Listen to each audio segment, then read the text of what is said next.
And then I started with a lot of overthinking and a lot of, I used to twitch, my eyes would twitch and things, and I'd get really extreme thoughts that I couldn't share with people. Sometimes it's not forcing yourself out of it right away. Sometimes it is okay to just sit with everything for a little bit. Eventually you can't sit with it forever, and you do have to find ways to bring yourself out of something. But again, it's not figuring it all out immediately. You don't have to figure out all the answers today. It's not kind of good enough anymore, so that's it, you know. And that's how it felt. It felt like that was the message, like, you're not good enough. Unfortunately, you're not good enough anymore, so we're gonna get rid of the show. And that was hard, that was really difficult. I've not had that feeling like, oh, I might fancy a little run out under the lights. Yeah. On the Astro there. Who knows?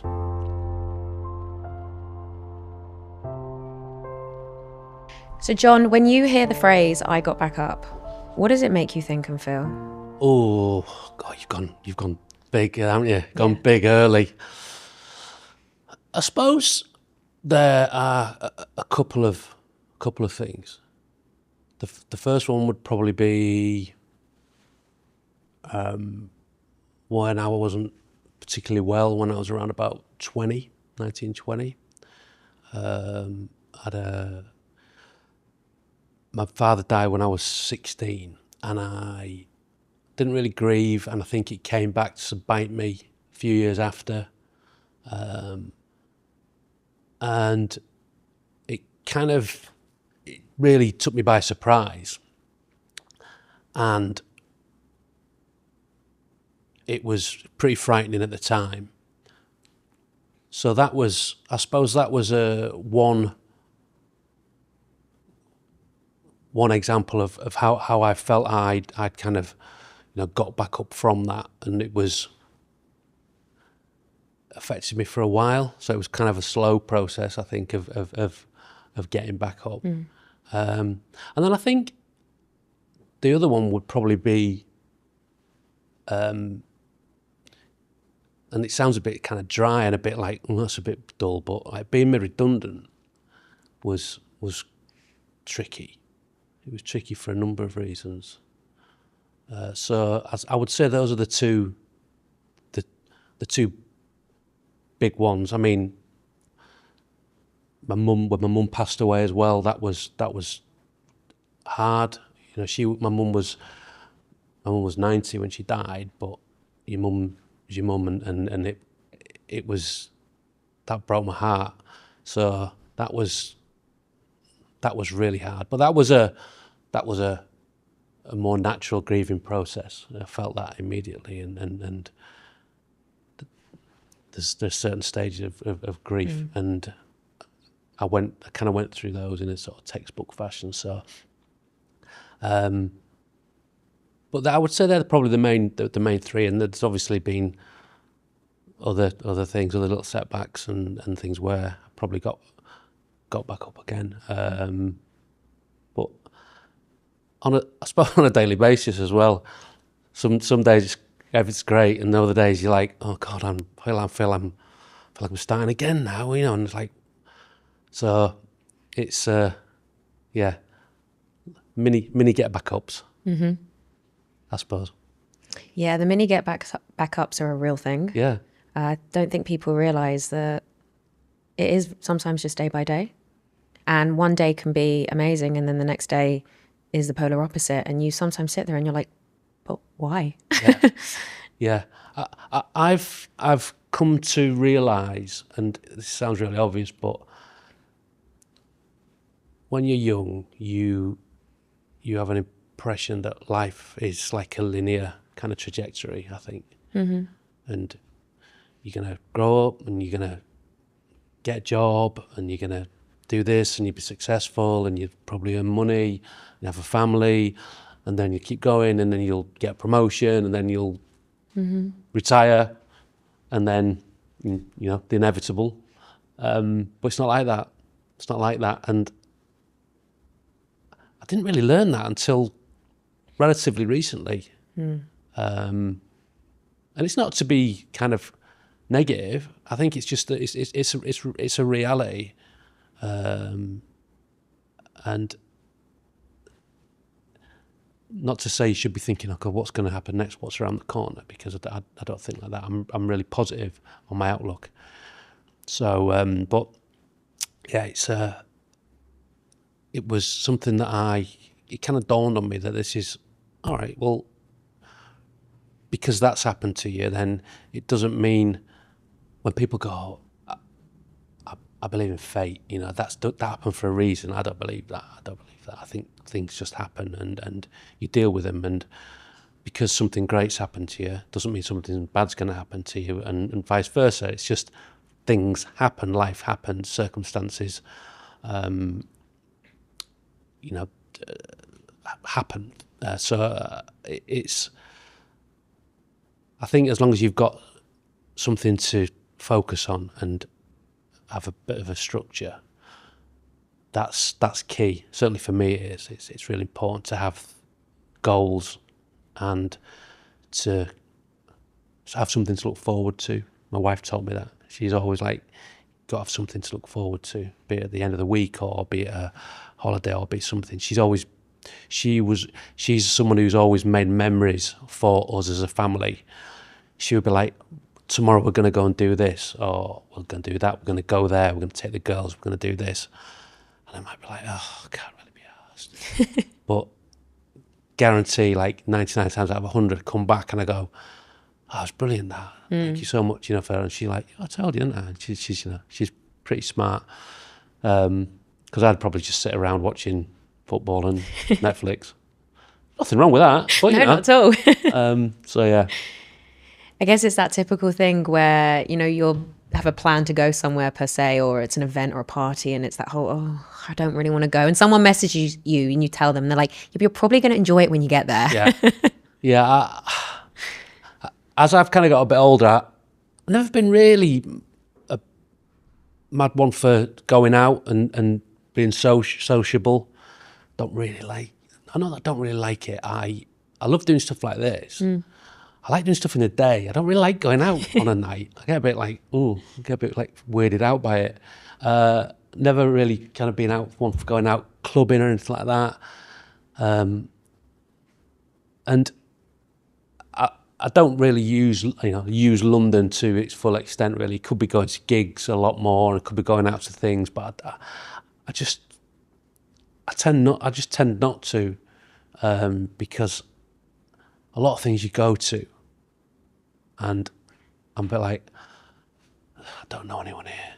Because I'm generally going on my own. So I get there and I'm like, if it's with a mate, if it's a good mate or something, then it's cool, it's great, because you're just hanging out with your mate. But if I go to things so many times and be like, don't really know anybody here, and then come up and they'd be like, oh, you gonna bring Soccer M back? And I'm like, fuck off, mate. Can I swear? Yeah, is that all right? Yeah, you have. That's fine, sorry, but I'm just mucking about there. But I'm not really a social butterfly. But saying that, I love going to gigs. I love going to football. I love going to the pictures, as I used to call them. That's the cinema for the youngsters out there. I love the cinema. Yeah, I do. It's kind of it's retained its magic for me over the years, and I'm sitting there going, why don't I do it more? And the theatre as well. They're things that because they're things I can probably do on my own. So I don't need to talk to them. I've been to cinema on my own before. Yeah, I mean, I used to do it quite a lot. Yeah. But yeah, it's obviously if you got someone to go with, then it's cool, But I love it. I love it. Just back to your point before when you said about life not being linear, and actually it might be a negative mind frame. I don't think it is negative, because we're not taught that. We're not taught that it's not all just going to go uphill from the day we're born per se. We think it might be, but you're so right. We're not taught it, and we kind of have to see it ourselves. Yeah. And I've learned it is just up, down, but that is life, and that's not a negative way of saying it, because it genuinely is life how I see it. Yeah. It just is. Yeah. I was with Michael Antonio, the former West Ham player, and we were chatting, and we got towards the end of the interview about what he might do, because he was talking about maybe still playing or retiring. He's at that crossroads after following his accident, and he doesn't know what he's going to do. You know, he's got business ideas, and he said what he would like to do is he would like to bring something in, kind of some sort of recommendations for therapy for all age groups at certain stages of their life. So when you leave primary school and got secondary school, he said there should be something put in place there. And then when you leave school and go out into, or maybe go to sixth form or go out to university, there should be something else there. And then from that going into the workplace. And I was like, oh my God, it's such a clever idea, because I think one of the hardest parts of dealing with life are dealing with change, however change manifests itself. And I know from experience that when I've struggled, it's because of changing my circumstances, which might lead to changes in your social circle, or or you move into a different place, and it sounds obvious, but I thought it was such a good idea, because they are massive events in your life, and they all carry that emotional, that emotional attachment. I mean, when my first daughter went to university, I mean, I was literally like walking around the park sobbing, walking the dog. I just was like, it felt like a bereavement, and it was really hard, But you felt, I spoke to my wife about it and stuff like that, but it was like, I found it like genuinely really hard.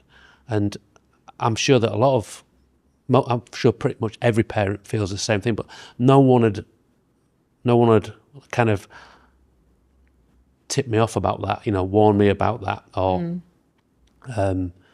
it was like, you'll be getting rid of him, you'll be getting them out of the house, and you'll have time to yourself and all that. And it was like, I never felt like that at all, And so, but then with my middle daughter, because I'd experienced it, I mean, it was still really, really hard, but I knew the drill, so it was less. I dealt with it better. I was more prepared for it, and my young one's going to be going in August, I think. So I've got it coming around again. So yeah, but those kind of changes are, again, it's part of that non-linear journey, and but yeah, if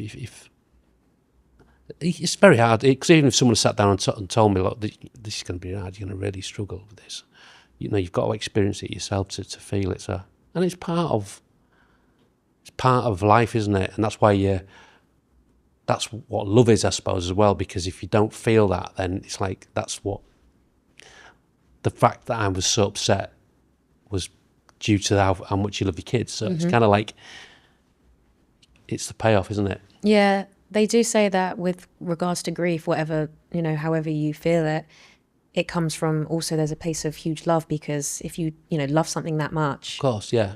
I suppose there's something in that as well. Although at the time, there doesn't feel like there's anything in it. And then let's go back then towards, backwards from your 20s, you said, and you were very unwell. Can you go into that? Yeah, so my father died when I was 16. He'd suffered a lot with his mental health, as had my mum, and he took his life when I was 16, and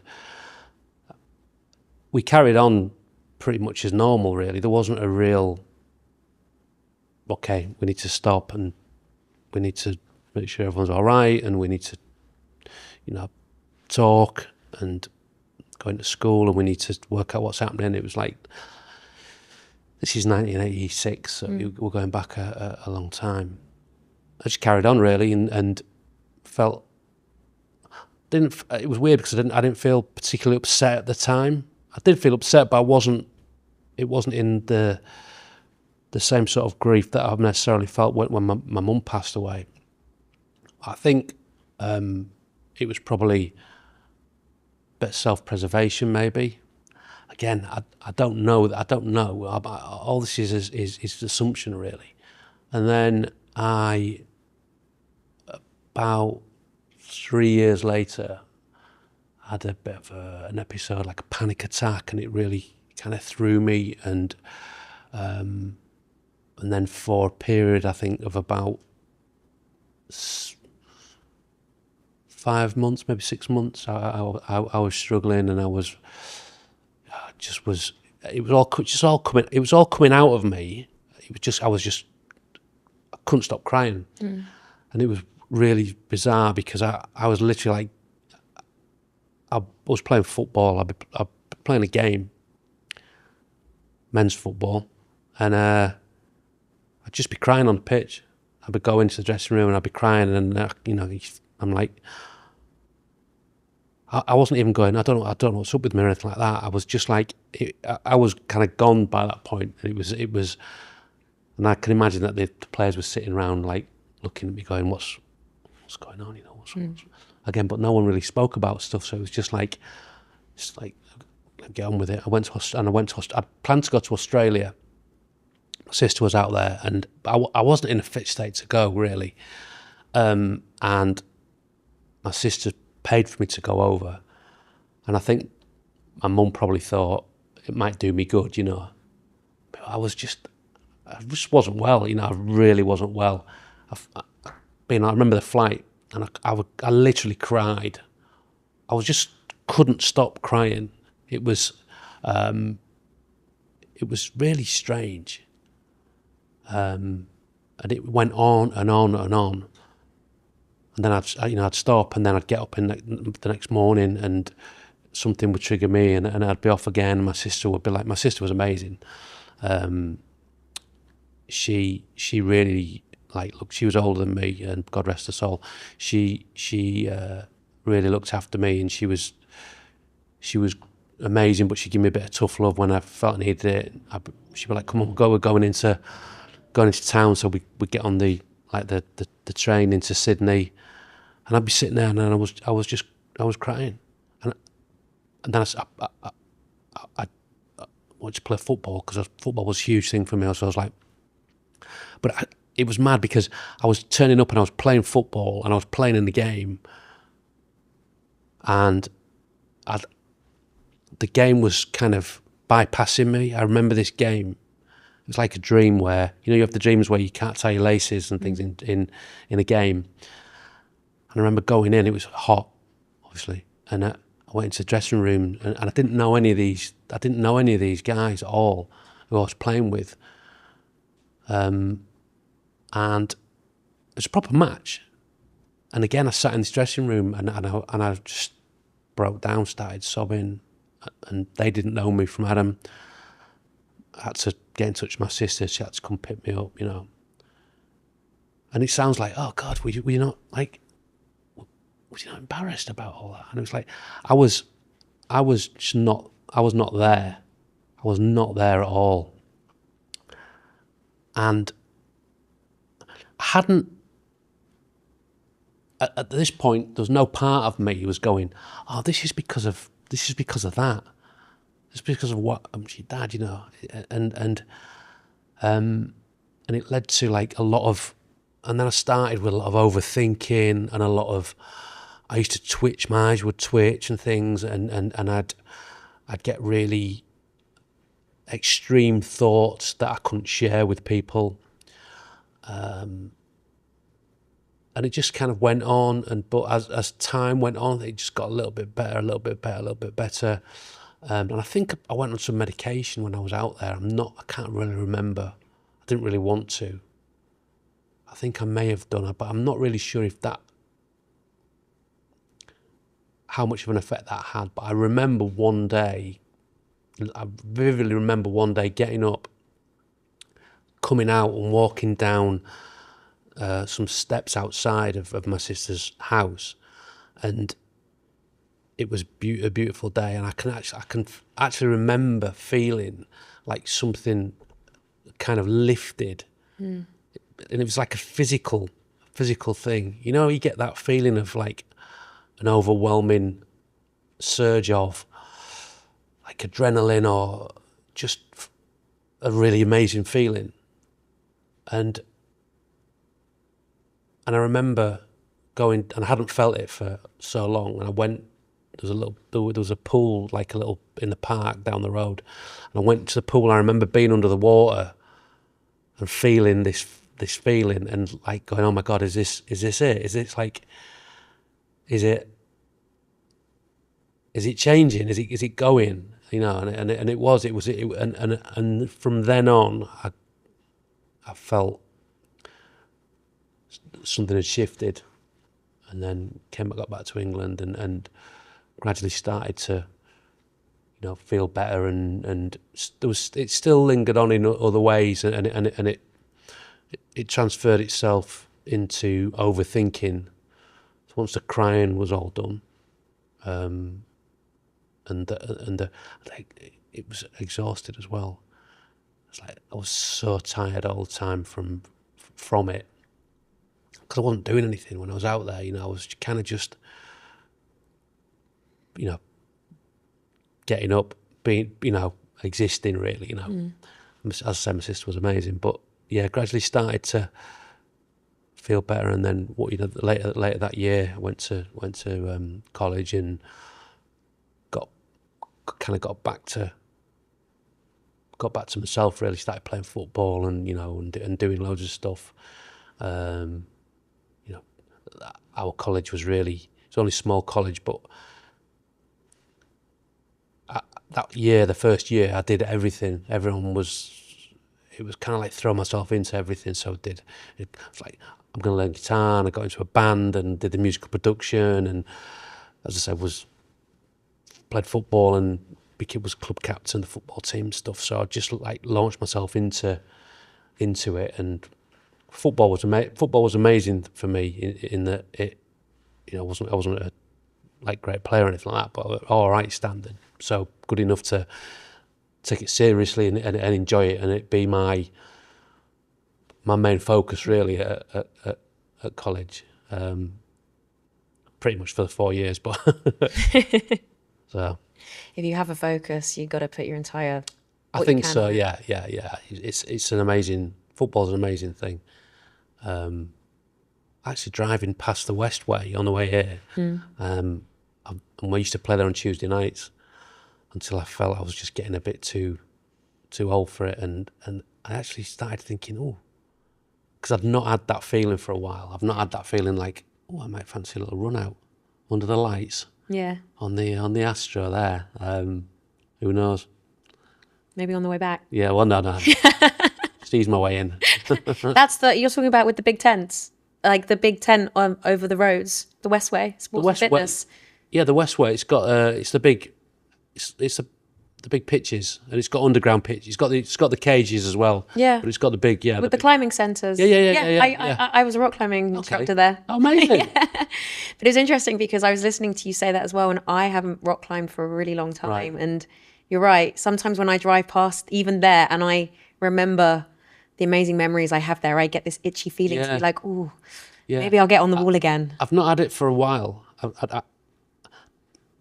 I said to someone the other week, when you play football and it's so important to you, you can never, I would never, 20, 30 years ago, if you said to me, there'll come a day where you just don't want to play football, I'd have gone, never. I said, I will always want to play football. But I just got to a point where I was like, I just don't want to. I'm not getting excited about going and doing it. And I thought that was it, really. I actually had a small run out a couple of weeks ago for a charity game. Graham Souness was the manager. It was for his for charity for Deborah, and I only played for about 10 minutes, but I loved it. It was great. I mean, the best part was just sitting on the bench, Graham Souness being the manager, and all these legendary ex-pros just listening to all the stories and pretending to warm up. But yeah, maybe that's given me the little reignited the what's left of the fire. I think that's quite normal for people to think their passion's never gonna go for a hobby or whatever it is they're doing, and then sometimes it can go, because I've been there.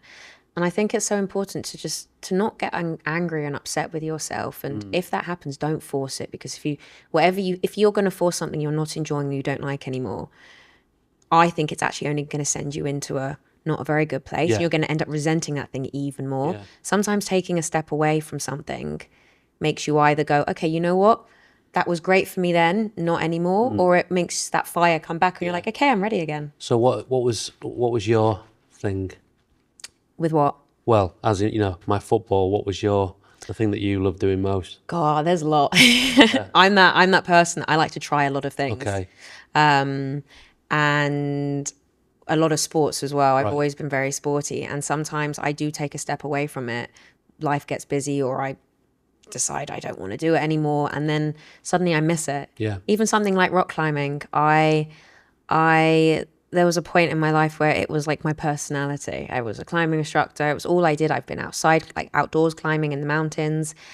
And like I said, I've not gone for a while, but and it did disappear for me. It did.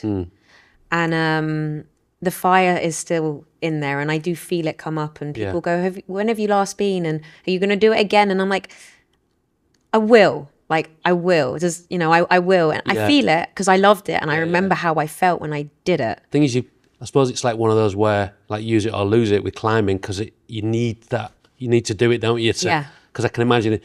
Like with football, if I don't play football, I can still go and play and I can still do it. Whereas with climbing, you've literally got to lift yourself up and do it. And if you haven't done it for a while, then that's tricky, isn't it? Yeah. Because you're not strong enough to do it, or the muscle memory. It's the finger strength. Wow. Oh my God. Yeah. But I think it's not even just sport. It's anything, whether it's reading, whether it's television that you like to watch. It can be literally anything, whether it's running, whatever it might be. You can be so invested in this thing, and then sometimes it's not working for whatever it might be. So just don't force it. I've learned. Just take a step back, and you'll get back into it if you want to when you're ready. Yeah. I think there's an element for me though where I do need to force it a little bit. Like, I'm literally not forcing it at all. Couldn't be less force involved at the moment with my fitness, my exercise. So I do need to. I've got to do something soon, and I'm very guilty of making excuses like, I've got to do this. I think the problem for me is I don't have much structure at the moment with work. So some days can be really full on, and then other days not really much doing, or you're waiting for people to get back to you. You're following up with stuff, and it's like, and that's quite exhausting in itself. I need that. I need a structure.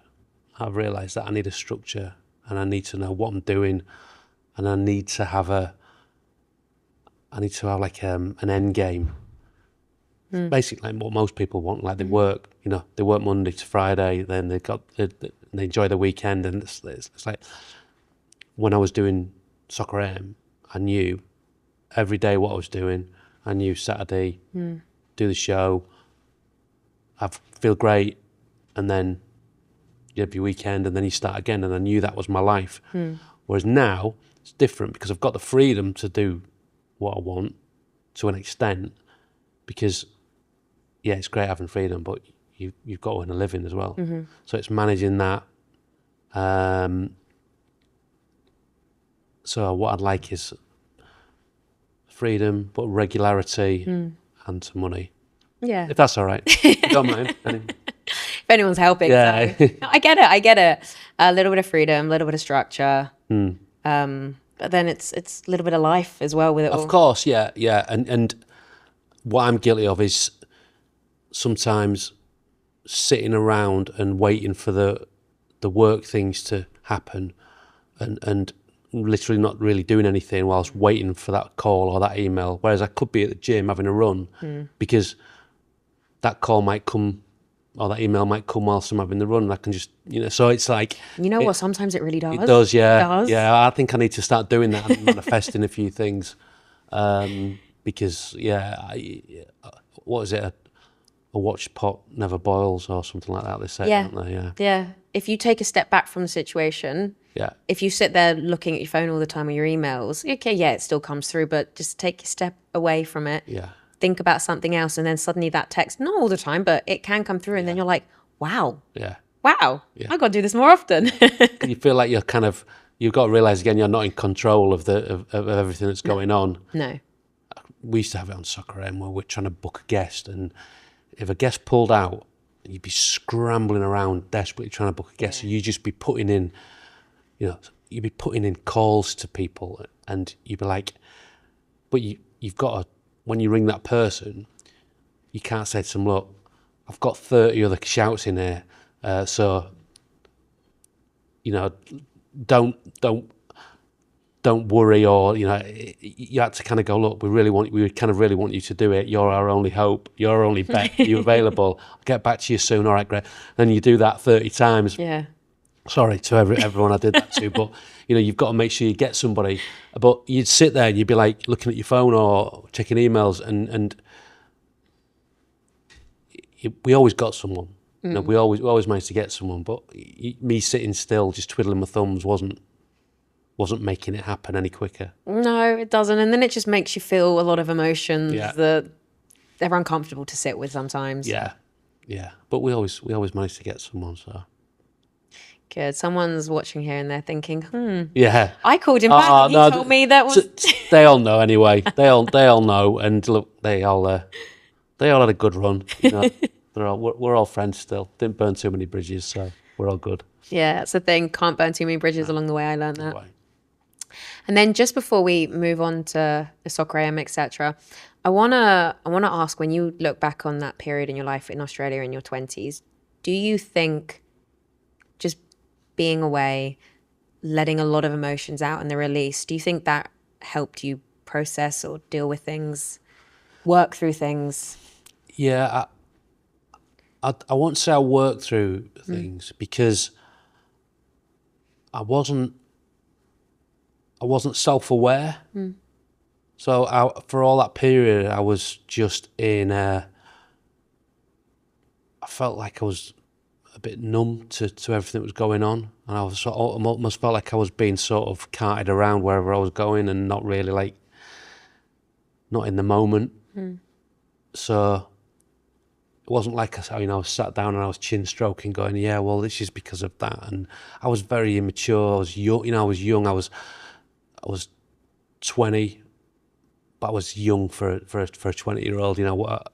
And so it's not really until later that only recently have I kind of come to the more of a conclusion that the things were probably connected. But no, whilst I was out there was no, I've worked through that, and now I've moved on, and we start again. It's been a process of 20 odd 30 years really, of trying of being up and down and struggling and dealing with different things. So, but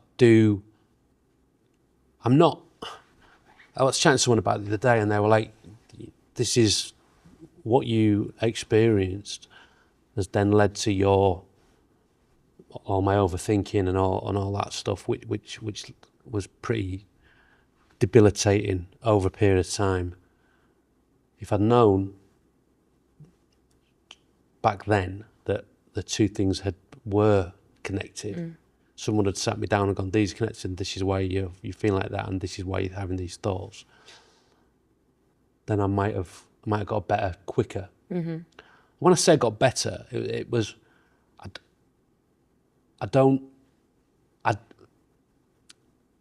a lot of the time I was all right, but then when I wasn't, I was bad. I wasn't in a good way, but it was all internal. It was all internalized, so you wouldn't have known. Apart from my family would have been like, I wasn't in the moment. I wasn't there. Like if we were on holiday, I had these things going round my head, which I couldn't really talk about either. So they weren't sort of things that you want to share with people, and they just like lock you in almost. And you should be away with your family having a great time, and you're not, and you're desperately trying to work through these thoughts because you think you can solve it. You think you can solve the puzzle, but you can't. You can't, because what it is, it's your brain, and it's just giving you the runaround. Yeah. Until you can. Next day you get up and you go, I actually feel all right today, and it's like you haven't solved the puzzle. You haven't got to the bottom of it, but the next day you got up and you felt better because you had a rest. Probably you felt better. Circumstances, you know, your brain chemistry was maybe different. So, yeah, very long-winded answer to your question. I think that I didn't really work through anything. Haven't really worked through anything. Probably got a lot of work still to do with it. But I definitely feel I'm definitely better now, and I'm definitely a lot more comfortable to let feelings sit with me, because I know that they're or thoughts. I'm comfortable letting thoughts sit with me, because what's the worst that can happen? Oh, you're thinking something and it's true. That's the worst it can be. And then what happens is your brain goes, he's not playing ball. He's not letting me get in. Like they have this idea that there's like a waiting room in your brain, and people come into reception, and the receptionist is like, no, sorry, not today. He won't see you today. But sometimes they sneak in, but they used to sneak in all the time, but they don't sneak in anymore. Yeah. So it's like, if you don't let that in, you don't let it in, then it can't go in and trash the premises. Yeah, that's a really interesting way of looking at it, actually, because they say it with emotions as well. It's like a guest house. Your mind is a guest house for your emotions, Right. and some you welcome in, willingly, and some bang on the door and they knock and they bang and they knock and they bang, and they'll still sometimes find a way in if you don't let them. Yeah. And I think that's what you said about sitting with them is. It's hard to say it, but sometimes the more you reject your emotions or the thoughts, even if they really make you feel really bad, but you push them away as much as possible, they just keep banging even louder, and they keep knocking even louder. Yeah. So for me, it was like, it's like Tourette's. Obviously I've had Tourette's, but I've seen it, and I know that how it works, in the sense that I think I'm right in saying that it's kind of like the worst thing that you can say. Your brain is going to try and make you say it. And it was the same sort of stuff with me. So you'd think of like really bizarre kind of thoughts. You didn't think of them. They just like they kind of popped into your head. Now for someone who's well, like me, if I'm well and I'm great and I'm feeling fantastic, then A, it doesn't pop in. And B, if it did pop in, it's just like, you don't even, but when your receptors are down, or not your receptors, when your resistance is low, then it would come in and be like, oh my God, why am I thinking that?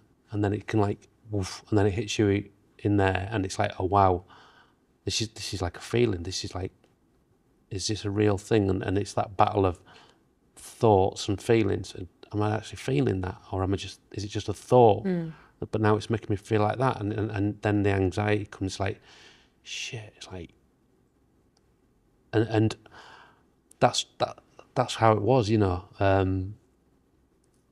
now, I'm good with that, because I'm like, all right, come on, bring it on. I'm like, if what have you got? Give me your best shot, sort of thing, because there's nothing really that now in my life that I would be uncomfortable talking about, really, So it's, or expressing my thoughts to someone. So Thoughts and emotions, they correlate, they relate with each other, and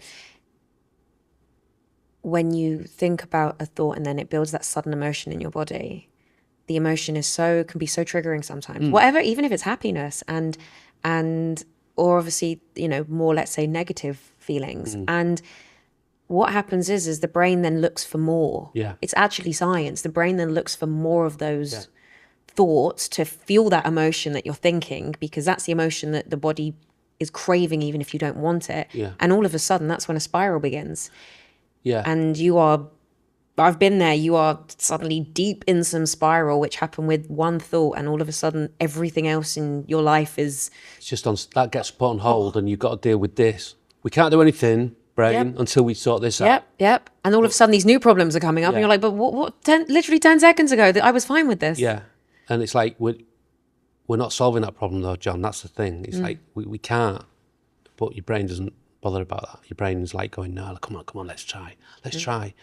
So it's, but for me, the interesting thing is when, my stomach's just about to do a really loud, apologies. The interesting thing about my brain, how it worked, because I do think I'm different now, was if something happened in my life which was a real event, something I had to cope with, deal with, illness in the family or someone passing away, I'd be fine. I could deal with it. And I talk about getting made redundant. It's like I can deal with that. It's a real thing.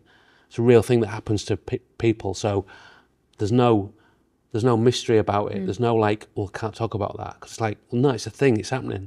These things are happening. So, or not having money or whatever. All those things are real life things. The stuff that was going around in there was stuff from maybe the past, or what about this, or what if that had happened, or what if this happened, and what if you'd done that, and all like what ifs and maybes that weren't real things, that weren't tangible. Whereas the other stuff is like, actually, I'm pretty good at dealing with this stuff. I guess sometimes what happens is there's a little cherry on the top. That thing that triggers us, let's say today, might be a string from the past that we didn't deal with or understand or learn about, and it's something that we've kept inside from the past that we didn't realize had affected us so much. And then all of a sudden something else can happen, whether it's 4, 10, 15, 20 years, you hear it later and you're like, what the hell? And suddenly your emotions and feelings from this past event you didn't even realize you hadn't processed is coming through. Again, I often still kind of, I think that what happened to me was because of what happened to my dad. I do think that now. I do think that there was like a element of like PTSD, and then that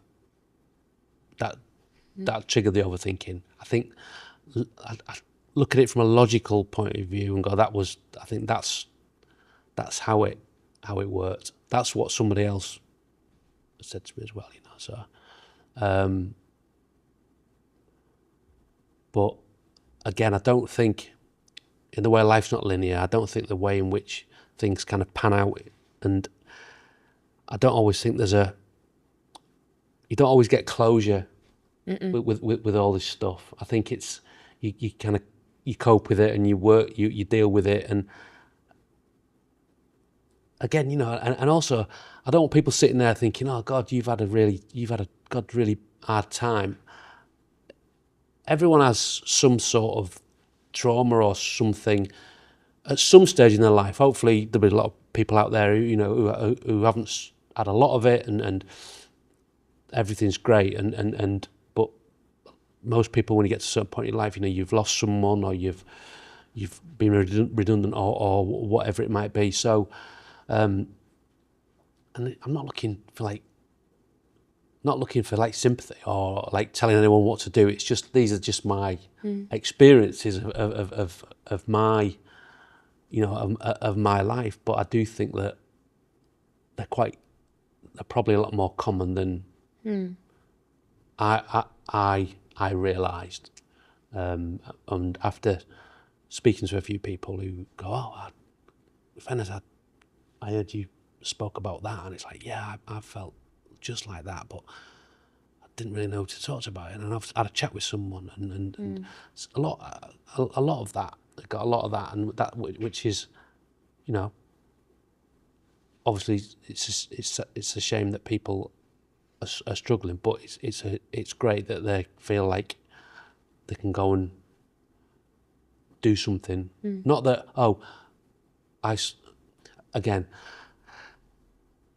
not that I saw Fenner's did that. It's like, so I can now talk about it. It's not like that. It's more like, he's just he's normal, and I'm normal, and we're all normal, and we're all a lot closer in our makeup than people think. You know, we're all.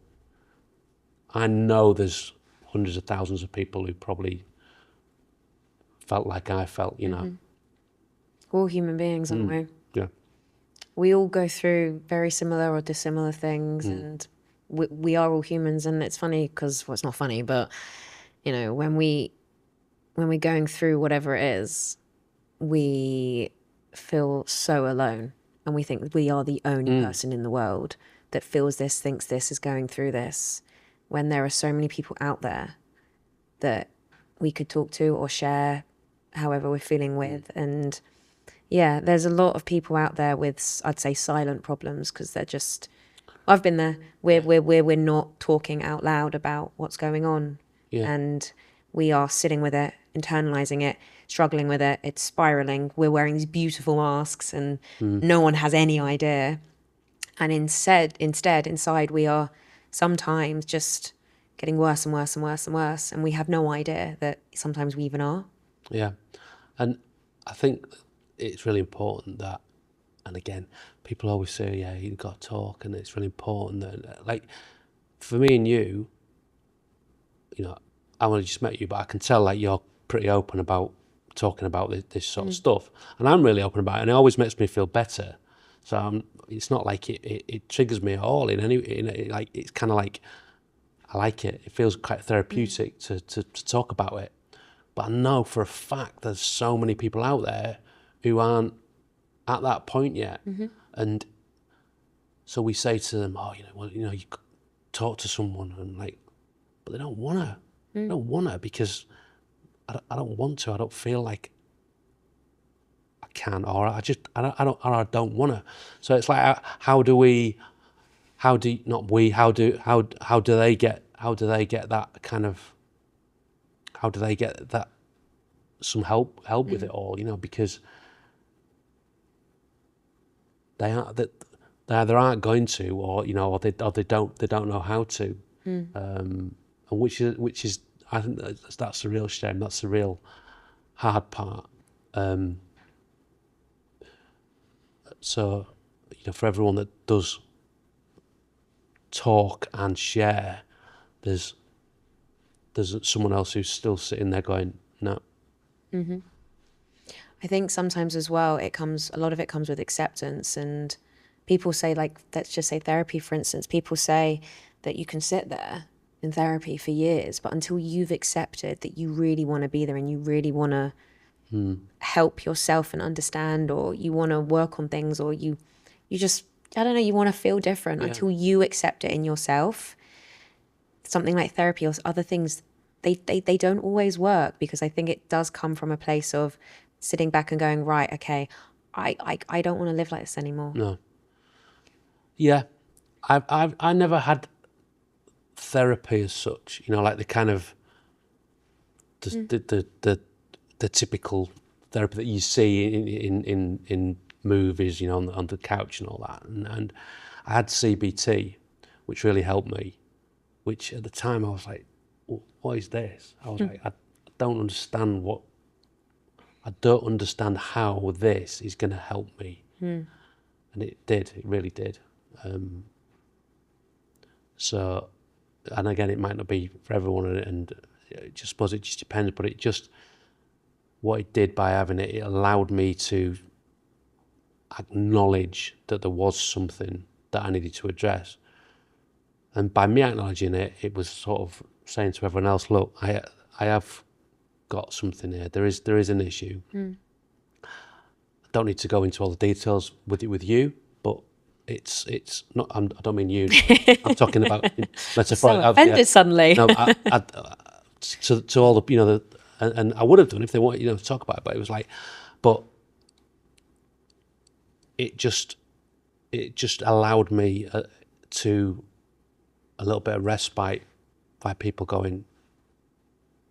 letting those people know around me that I was just getting a little bit of help, and there was an issue. But the CBT was good, and it was didn't go on forever. It was over a short period of time, and it gave me the tools.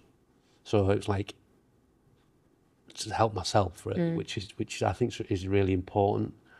And it was, and the key takeaway was just be a bit kinder to yourself sometimes, and do the stuff. Talking about going to a gig or going to football, things like that. And I just stopped doing everything. I was just a bit stuck. And the therapist was like, look, go and do that. Put it in your diary and go and do it. Do the stuff do the things that you don't really want to do, like your finances and stuff like that. Like invoices and bills and that stuff, which used to make me go, I still do a bit, but it was like, do that, cook, put it something in your diary, what are you going to cook? And I'm like, oh no. She's like, no, come on, what are you going to cook? And I'm like, well, all right, spaghetti bolognese, I'll do spaghetti bolognese. All right, okay, write it down, okay. Well, then I did it, and it sounds really like twee and oh God, but I cooked for the family, and so I felt good about doing it, and it was that. So it was kind of feeding that part of me that was just being sort of left to sort of wither.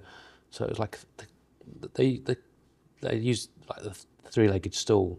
So you need the three things, which are your work, the other things like you're away from work, but are still kind of require you to do things, and then you've got your own like hobbies, free time, and they all need to coexist. And if you don't have one, then the stool falls over. So you need the three things for it to function. And someone said to me, because I like to be told, like talking about my wife, they're saying this is what we're going to do, and she would organise. She's an brilliant organiser. So I'm someone who, if someone says, right, this is what we're going to do, John, we're going to do this, this and this, it's like, okay, cool. Right, all right, that's what you've asked me to do, so I will do that, That's why I think being self-employed it's great, but it's also not great sometimes, because I'm getting up some days going, not really sure what I'm doing today. Like, I know I've got a lot of stuff to do, a bit overwhelmed by it. Okay. Whereas if I have a meeting with someone and they say, right, well, can you do that and that and action that? And I'm like, great. And then I'm better and more productive. So, yeah, that's one element of kind of being like freelance, as it were, that I still struggle with that. And also, before you mentioned about like having the tools, it's finding your own toolbox. We've all got very different not as shiny toolboxes, and you take things, I think, from all different people. We're all mosaics of everyone else. We meet, we speak to, we read about, and that's where we get tools from as well. And just because something works for someone, it might not work for you. No, exactly. Or it does. Yeah. And I think it's always good to try things. And you do take the tools along the way, like you're saying, with your 3 kids, the third one's going to university, and you've had, Yeah. You'll still probably feel, of course, don't get me wrong, you probably still feel the emotions, but you've had the tools from the last 2 times, and you create your own toolbox that helps you get through so many different situations, which I say, you know, sometimes I look back and I think I wish I had these tools that I have now, and I'll continue to gather. I wish I had them when I was a teenager. Yeah. But hindsight's a beautiful thing. And also, if I had them back then, probably wouldn't be the person I am now. No. You collect them along the way, and I am someone that learns from what I do. Someone can tell me what to do, not to do, but I'll do it my way, and I learn. I think that's also a really important thing, is you learn from what you go through and what you do. Absolutely. Yeah. And I think it comes down as well to what you want out of your life, I think. And I'm still trying to, well, no, I know what I want. I've got what I want, you know, because the stuff that's what I want, it's not the really, like, if like, I never did anything for money. Never did anything for money in terms of like, that I never made a choice for money, with it be work or you know, whatever. Obviously, money, you need money to live and do things. But if I could put something in room 101, it'd probably be like money. It'd be, can we just all just hang out and just potter about? I did an interview with Danny McNamara, who is a singer from a band called Embrace, and we were talking about, we ended up working out we were quite similar in terms of our kind of mental chemistry. And he said he'd been to see his therapist, and his therapist said to him, why are you trying to be extraordinary all the time? You know, why do you need to do that? Why do you feel like you need to do that? Why don't you just pootle about occasionally? And he laughed, and we laughed about it, because it was like, yeah. And if I could do that, if I could just get up and pootle about, go to second-hand shops and go on Vinted and stuff like that, that's my dream. That's my dream. Fortunately, I need to work, you know, so it's so I try and do something that I love doing, because I was never going to be someone who would go and work in the city or something like that. Like anything where there was repetition, which wouldn't have, I just wouldn't have lasted. I wouldn't have lasted. So, but I still feel like I'm not really sure what I do. Honestly, like my wife has got to me the day, you need to get a job. And I've sort of got a job. She goes, no, but you need to get another proper job. Like, she goes, you need to get a job on a Friday at a pub, like the Red Lion. There's a pub like the Red Lion. You need to go up there, see if they've got any work. And I'm going, She's going, I'm serious. I'm like, all right. And I'm like, I'm not really the best, like, socially, in terms of, like, you know, oh yeah, I mean, you know, like, not my bar, my kind of like bar presence isn't great either side of the bar. So, but you know, if there are any pubs looking for, what would it be? Not a landlord, obviously, not a landlord, but a barman. I reckon I could pull a pint. Yeah. You know, Guinness. Do a Guinness. Yeah, get in touch. Do you reckon you can pull a pint? Yeah. Without it frothing or overflowing? So, yeah.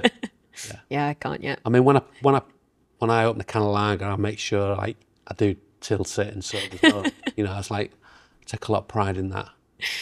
Yeah, I tried recently, and nope, it just overflowed. Oh, what? No, as in just a normal can, and I didn't do it. The math didn't math correctly for me, and I just watched it overflow, and I was like, let's just watch this for a bit.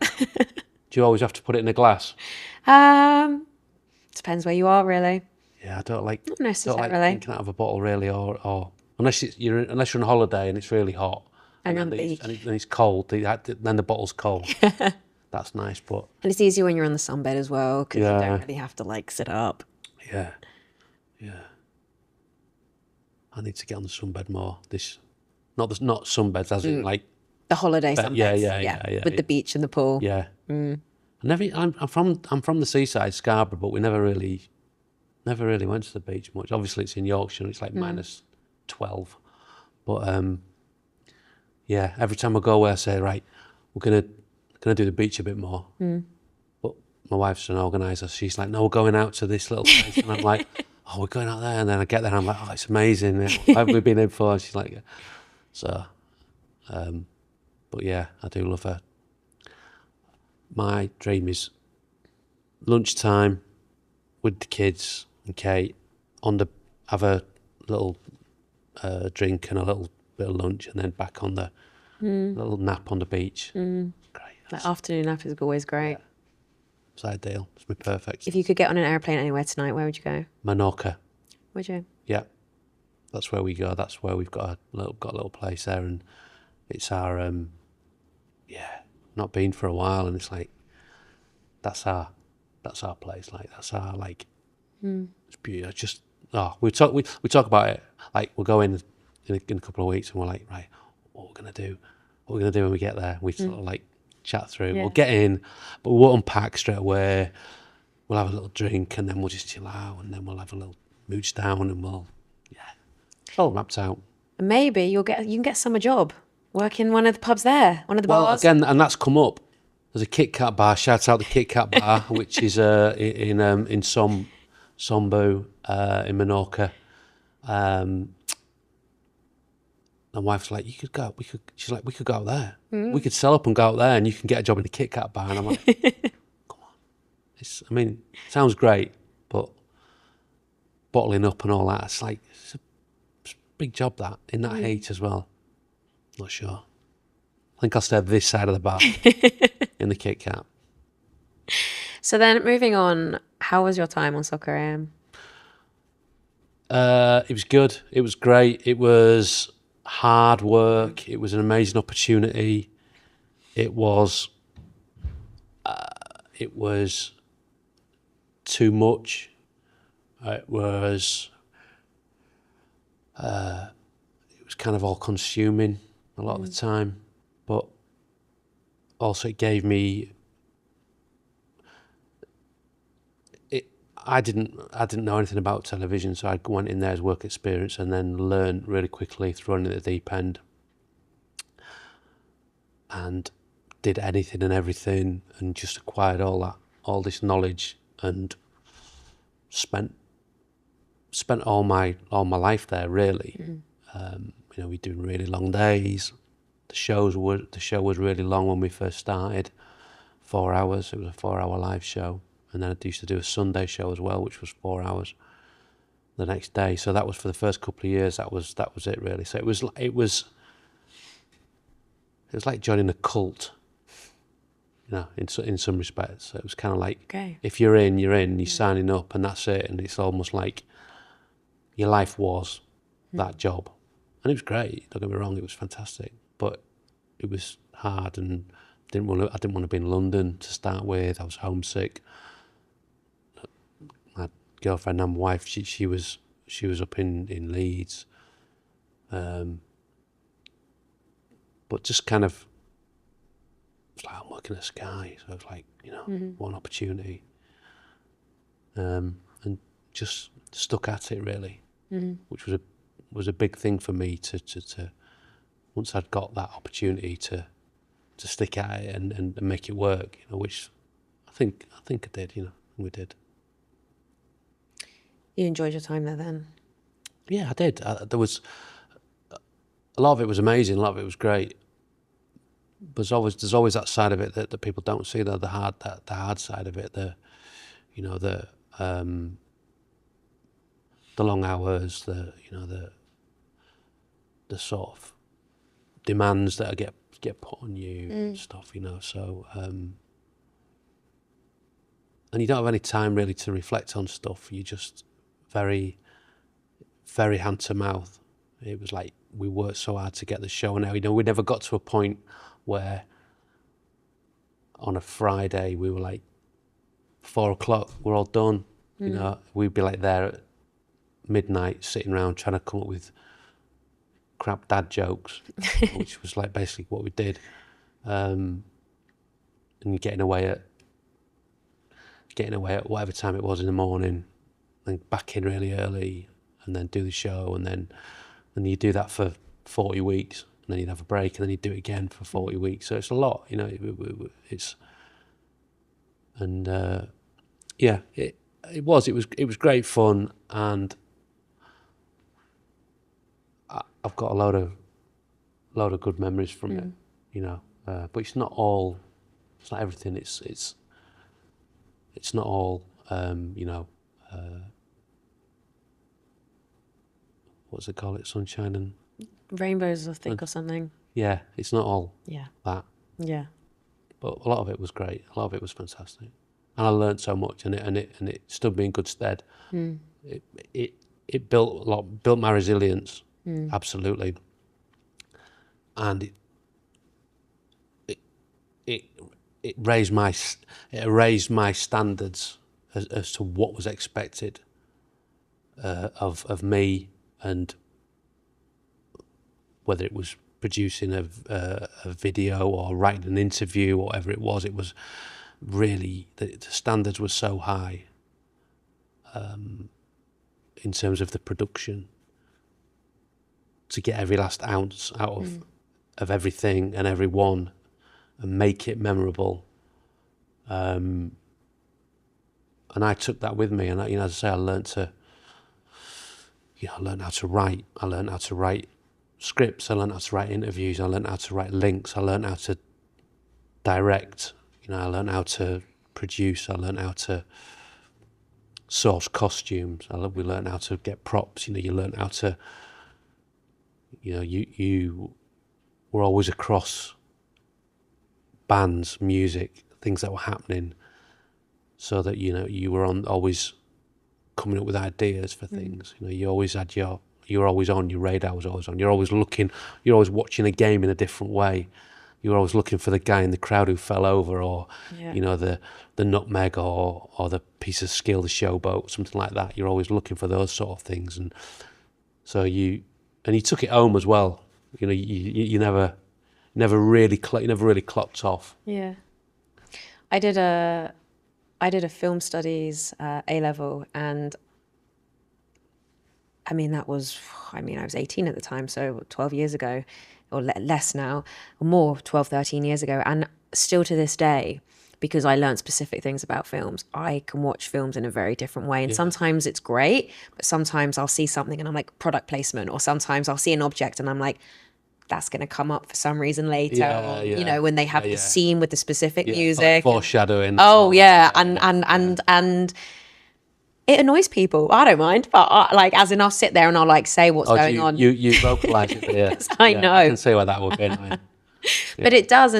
But also it's interesting as well, because how you were saying it is sometimes we don't even realise what we're learning until we're in a specific situation. And it doesn't even have to be about your mindset. Yeah. You know, when I look back on my pre-accident, I have a marketing and advertising degree. I've worked in production. I've been a runner. I've worked in PR, I've worked in events, and, you know, and social media, and I've written press releases, and then obviously my accident and everything that's come afterwards. Sometimes I look back and things that happened or I learned from, you know, even a few years ago, are helping me without me even realizing today. Yeah. And I've had some really roundabout moments where there's a studio I worked at a few years ago, just as just for a temp job while I was making no money, just figuring everything out after my accident.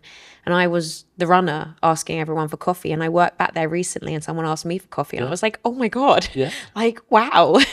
You've made it. No, but not even that. It was just one of those kind of heartwarming, like, just moments where it's just, you sit back and you're just like, wow, what is happening?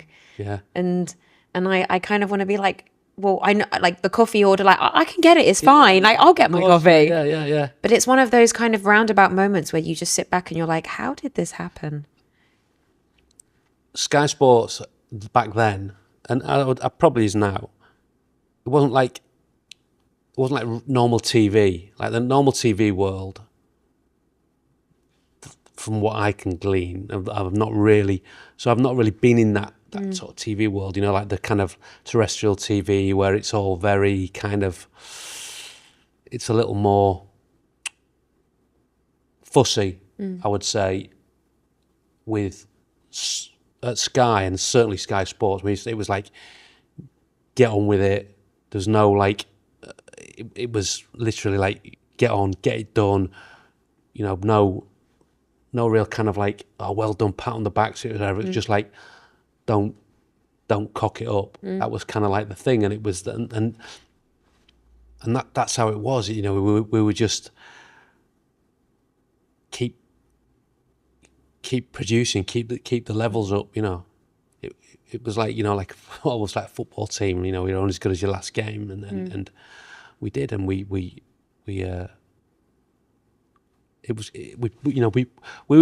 doing stuff that was different. Our show was very different, you know, but you weren't. No one was like swanning about, you know. It was like, oh, we're on TV. It's like, you know, like we didn't, when we started off doing it, when I first joined as well, you know, the show was so small and it grew, but we were just like mates, you know, having a laugh. Should we do this?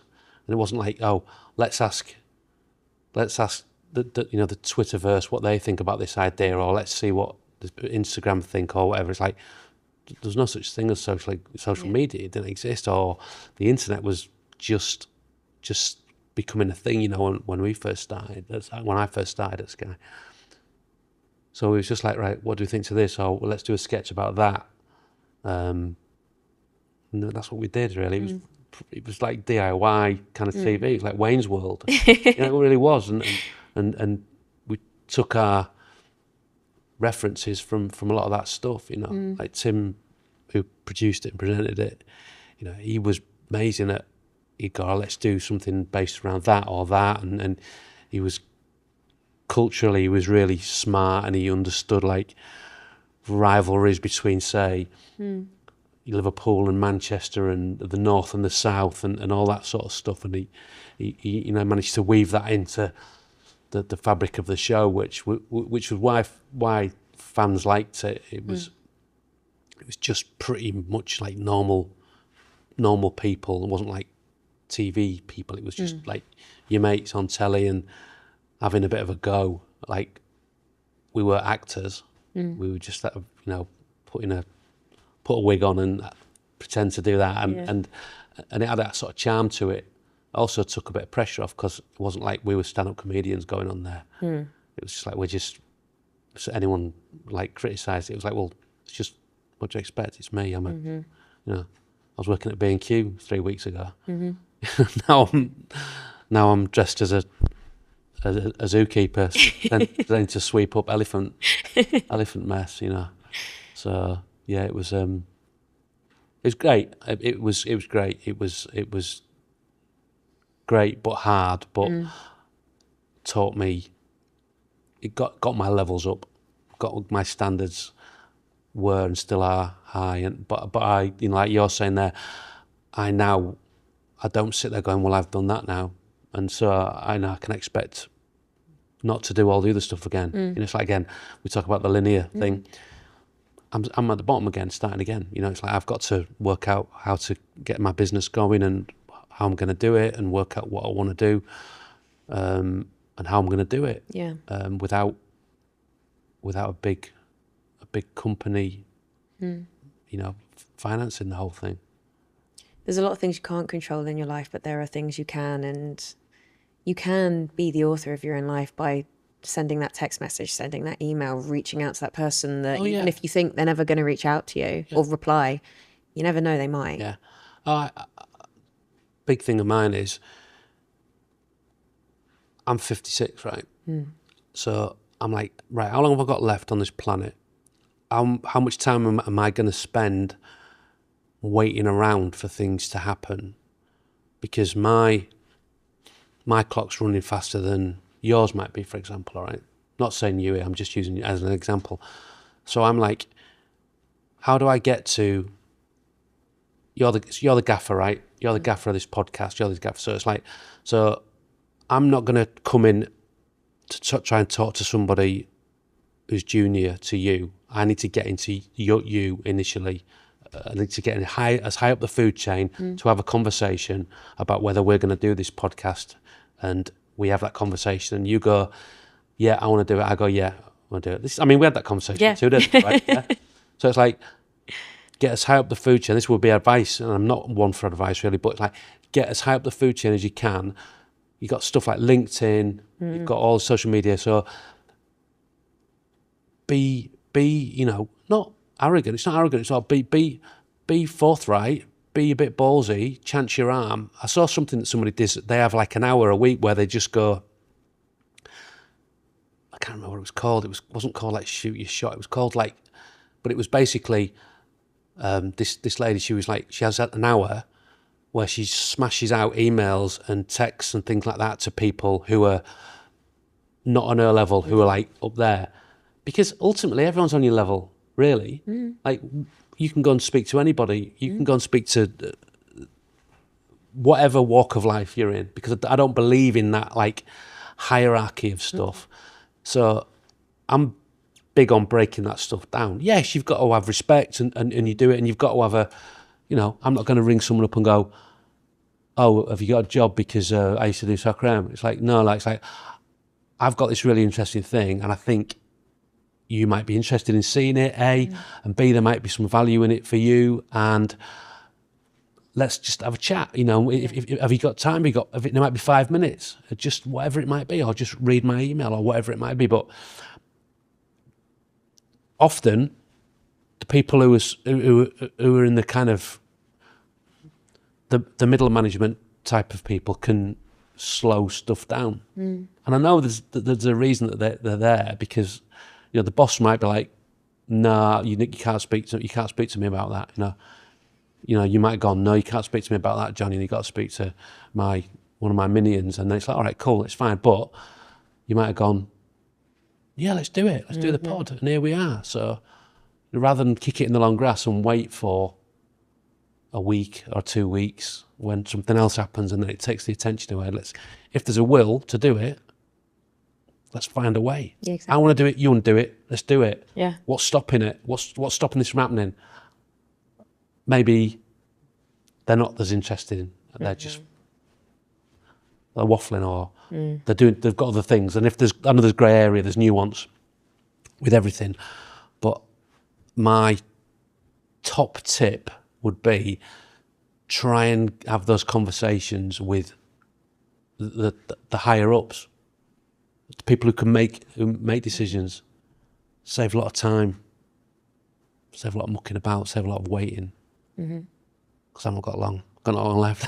You just got to make things happen. And it's amazing how many times if you're too scared to reach out to the big boss, let's say, of whatever it might be, it's amazing how many times actually they'll actually do want to sit with you, or have even 5 minutes, or they think the same as you think, or it's amazing how many surprises they do though, because people are people. Yeah, people are we're all humans. And if you have you can have a conversation. I can't speak, but you can articulate yourself. You've got something interesting to say. You might have done some stuff in your career, and there's no harm in flagging that up to say, oh, I've done this, whatever, but it's like, it shouldn't really need to be there doesn't need to be any barriers to having a conversation with someone, whoever they are. I've always thought that. I've always felt that, because your time is as good as my time and your time. It's like, it's just because you're in a position, you might earn more money, or you might be more senior in the company, doesn't mean that your time is more important than my time or your time or whatever, like it's, but you're right. You have to go and you have to make it happen. And inspiration's a big thing, but you can't sit around and wait to be inspired. You've got to go, and in my experience, you've got to find that inspiration from going out and watching a film, or going out and listening to music, or sitting at home and doing nothing, or you know what I mean. It might be, for me, it's walking a dog sometimes, or driving, or listening to music, or just sitting down, doodling, making a list, being getting some clarity from, right, what have I got to do? I was always big on lists. I've got all my books from Soccer Aim. I was I love lists. yeah, I'm less good at it now. I do them in my notes on my phone. Yes. But so yeah, I mean, I've got lists when I started off doing LifeJacket. When I came up with the idea, I wrote a list of, this is what I want to do. These are the people. This is like sort of 7 years ago. Really? Yeah. But yes, it's that finding ways to be. If your job is to come up with ideas and stuff, which a big part of mine is, you want things where you want it to be different. You want a point of difference to stuff, and that's I don't want to do stuff that everyone else does, because then it's like you can't be, not like I want to be the best, but you can't. Whatever I do, I want people to go, oh, that was really good what he did. That was. I enjoyed what he did. That was great. I really enjoyed that interview. I like that. I really like what you're doing, and that's really important to me. And I suppose it is that. That's definitely more important to me than like earning loads of money. Because if someone said to me, I'll just go and make a load of clickbait stuff and get people, at loggerheads with one another, or, do mad stuff, like, I'd be like, no, I don't want to do it. Because I'd be like, this isn't what I want to do. This isn't me doing what I enjoy, what I like. I know you can't always do what you like and what you want, but I think in a world where everything's becoming very samey, very similar, exploitative, can I do something different? And hopefully, I am.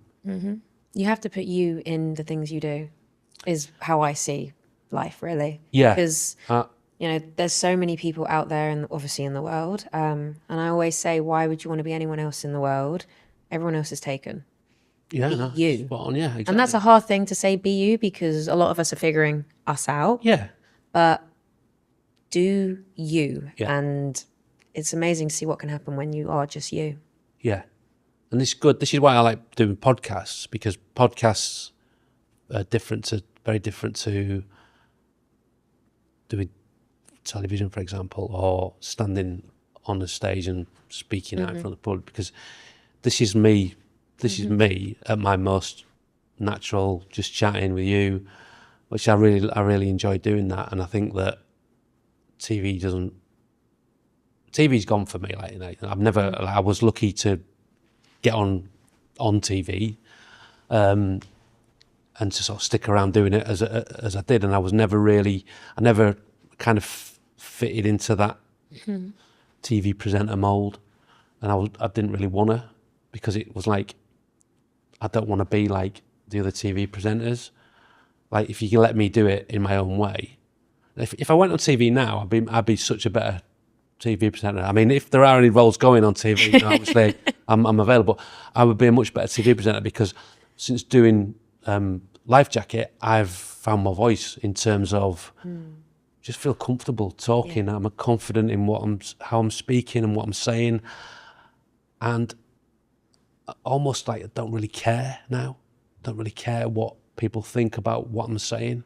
I think there's some validity in what I talk about. Yeah. I think I've got that experience. So whereas before I was like, I don't really know about anything, or I haven't got any opinions on things. There's certain things I don't want to talk about, because I'm not, I don't really, again, as I say, I'm not someone who would offer my opinions up without somebody asking, what do you think about that, per se. So I'm not like a hugely opinionated person on certain matters, but I've come to understand that I have had a life and experienced quite a lot of stuff, and personally, from work point of view, different roles. So I do think I have got something to say, and even a couple of years ago, I wouldn't have said that. I'd have been like, no, people don't want to hear me. They want to. I feel a lot more comfortable now, just having these kind of chats. When you said before that you built resilience from Soccer AM. What kind of resilience? Handling criticism, being kind of left to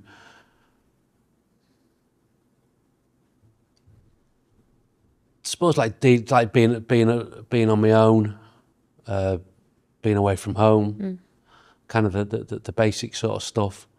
Kind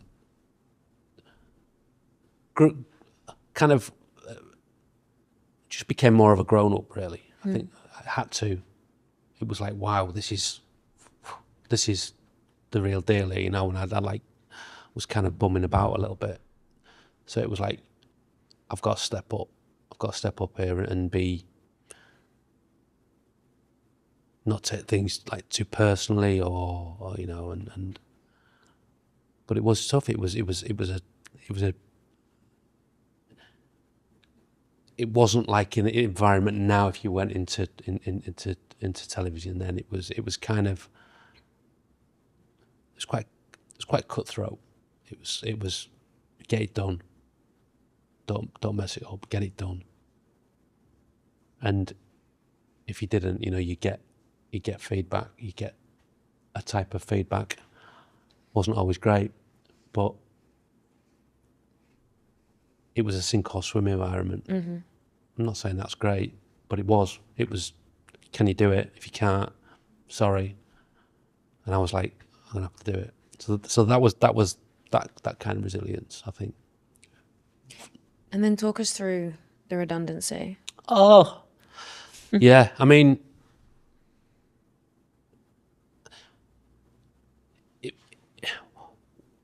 why it was hard was, I suppose, I always knew that I wasn't always going to be doing it, you know. But I loved Sky so much, and I wanted to be there. You know, I was like, I wanted to stay. I really wanted to stay. And it goes back to this thing about change, you know, and coping with that. You know, I'd been there 25 years in total, over 2 periods. And it just felt like the message kind of was, look, it's not kind of good enough anymore, so that's it, you know. And that's how it felt. It felt like that was the message, like, you're not good enough. Unfortunately, you're not good enough anymore, so we're going to get rid of the show. And that was hard. That was really difficult, because I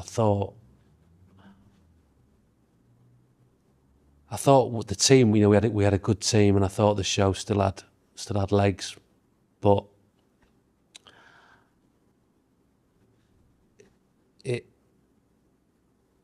was sort of inevitable, really. Even though like we sort of really fought for it as a team. We were like, you know, we think we can make it work, and try to. It was our thing, you know. It was close to us all, you know. So yeah, it was a surprise, but it wasn't a surprise as well. And again, now I've had time to be away from it. You know, I knew when the announcement was made that it was a fait accompli, really. It was done, you know. Whereas in my mind, I was like, oh well, we can turn this round. You know, we've got 10 weeks to sort of make it work and to change their minds. We can do it, guys. You know, and it's like, just we were never going to do it. You know, the decision had been made, and that's fine. I get that now. I get it. It's a business decision. It's a business decision. It's like I took it so personally. I felt humiliated.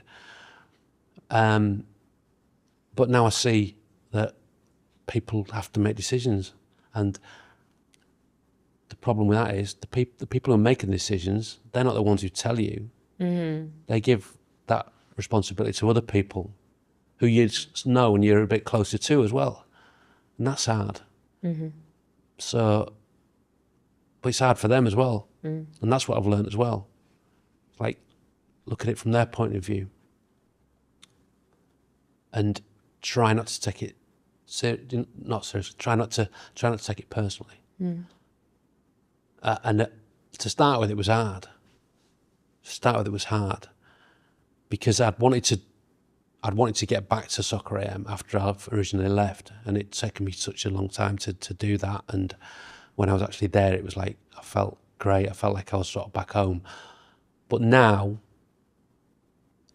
and it's not me going, oh well, you're bound to say that. But now I know that it was the best thing for me, really, because I'd have just still been there.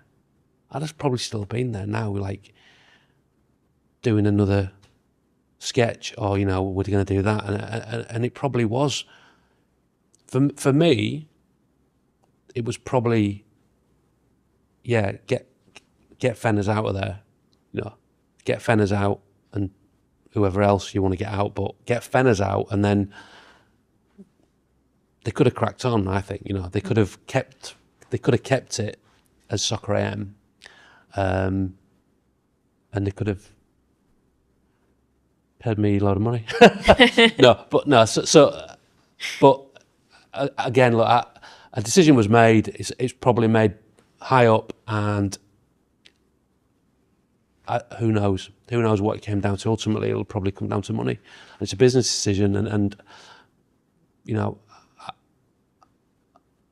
I took it personally. It wasn't personal, and so. But now I've like moved on.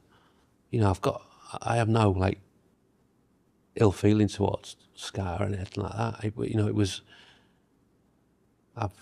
I've learned it's business, and this is part of life, and I wouldn't be doing what I'm doing now, and the time was right. The time wasn't right. I just didn't realise it at the time.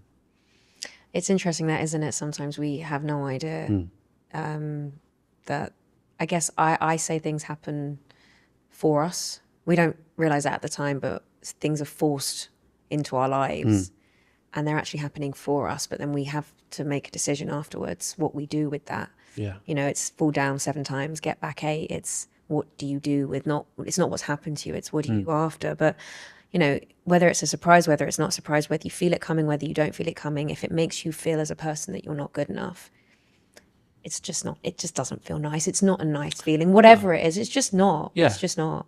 Yeah, no, it was difficult because I was at a stage where you're thinking about what I am going to do next. I was kind of having those conversations in my head, and but it was right. Now it's on top. Like what am I going to do? And that's not just for me though. I think that the current climate, it's hard. It's really hard in our industry, I think, at the moment, for people who've worked in telly and then are not in telly. Not in terms of going out and doing stuff, but because there's a lot of different platforms, but it's how you kind of feel like you're a part of the digital world, for example, and I realised, well, look, can I do what I'm doing on a digital platform? Can I do what I want to do on a digital platform? And will there be an audience for it? And I still don't know really. I still don't know whether it's going to work. I think it's gonna, and I'm enjoying it. I like it. People I speak to seem to like it, but it's I still don't, and I maybe never will. Maybe I'll never kind of have that security again. Mm-hmm. But that's because I'm not going to be working for a massive company like that and working for them. So so it's definitely challenging. It's definitely challenging. But I feel a lot clearer about it now than I did probably 6 months ago. I think that's totally okay, because when we're in that depth of whatever it is that we're feeling, sometimes it's not forcing yourself out of it right away. Sometimes it is okay to just sit with everything for a little bit. Eventually, you can't sit with it forever, and you do have to find ways to bring yourself out of something. But again, it's not figuring it all out immediately. You don't have to figure out all the answers today, why this has happened, why. You got to go with the flow in a way. And even like when I look back at my accident, and I quit my full-time job in events to be a travel journalist. I'm not a travel journalist, but I quit my full-time job without another job lined up, which I'd never done in my life. It was in my 2 weeks after my operation, so I was heavily medicated. Right. Don't know if that played a part. Yeah, probably. And I quit to be a travel journalist. Yeah. I never quit to do any of this. No. I quit, and then one thing led to the next thing, led to the next thing, and I'm still going with it. And that's what I find so amazing, is that life actually is full of so many surprises. So just because you're in a rut, let's say, talking to anyone, because I've been there, when you're in a rut and you genuinely feel like nothing is going to change, nothing is going to work out, it's a lot easier said than done, believe me, but I've been there. And somehow you do day by day, like step by step, and slowly things start to just fall into place or happen or work out, or the ball begins to roll, and those puzzle pieces just join. And sometimes an answer that you wanted 7 years ago, you get 7 years later, and you're like, oh yeah. And yeah, I think you put pressure on yourself as well. You can do that, and sometimes you need to just go, like have a poodle. Yeah, have a that. Have a little poodle around it, and not not be all the time trying to find the way, find the answer. I need to just sometimes do that. I need to do that. It's hard because ultimately, you've got to earn a living. You got to earn a living. If as I said earlier, if money wasn't an element within this, which I wish it wasn't, then everything would be kind of easy for me. Yeah. It'd be a lot cooler, but that is part of, and it's navigating my way around that side of it, which I've never been great at. But it's. I agree. I think sometimes you just be in the moment a little bit more. And again, I'm very guilty of that. Of like, right, what we're doing next? What's happening next? So, yeah, I poodle, more poodling. Yeah, I like that. I really like that, more poodling. But poodling is life. It's that part of life that I think a lot of us, we kind of don't see it, or we run past it, or when actually just poodling and enjoying your coffee and watching your TV and hanging out with your mates. Yeah, you don't have to be on all the time. It's all the things that you all the best things that have happened to you in your life, but they're not all that. When I did that 23-hour shift at Soccer AM to do an overnight edit, it's probably not going to be top of the list, is it? So, yeah, it sounds like, oh God, so like twee and cliche, but it's like, it's right. It's ultimately, when it boils down to it, what are you doing it for? What do you want? What do you want from your life? As in, but not what do you want from your life in 10 years' time? So what do you want from your life today? Yeah. And I think that's what I need to be better at that. I know what and I get up in the morning, I know what I want today, and that's a coffee to start. Absolutely. That's non-negotiable. But my girls drink a lot of the coffee. Pack it in. You know, the Nespresso pods, they're not cheap. So, yeah. They go down quite quickly. Oh, seriously. Wow. Honestly, they like rattle through them as well. They'll be at uni soon. Yeah, that's a good thing. Yeah, yeah. I've started squirreling them away, hiding them, like little stash. Got a little slit of sleeve. Oh, haven't we all done that hidden food in the house somewhere that we don't want our siblings or parents to take? Yeah. You open the fridge and you're like, "Where's my?" And then you find out someone ate it. Oh, yeah. That's a constant in our house. Yeah.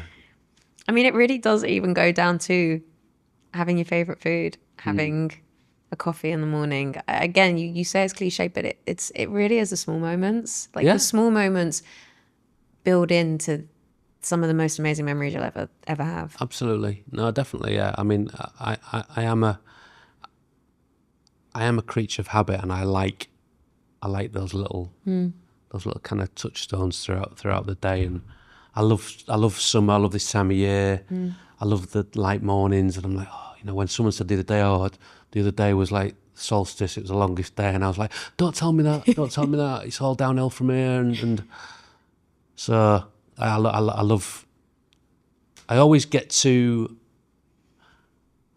you know, October, November, and I'm thinking, oh, I wish when summer comes around again, I'm going to make more of it. I'm going to get out and I'm going to do more, you know, and I'm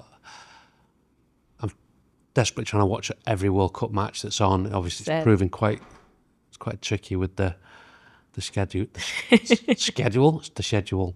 But yeah, I'm loving it. I love this time of year. It's great. It just feels good to be alive. You just got to do what you want to do. Yeah. Do you think you'd be doing LifeJacket then if you hadn't been made redundant? I wanted to. So I started doing a little bit of it whilst I was still at Sky. I think I'd done an interview, but no was the answer. I wouldn't have been able to. I wouldn't have had time to do it because Sky was just, you know, all consuming. So no, I wouldn't have been able to do it. What does LifeJacket give you?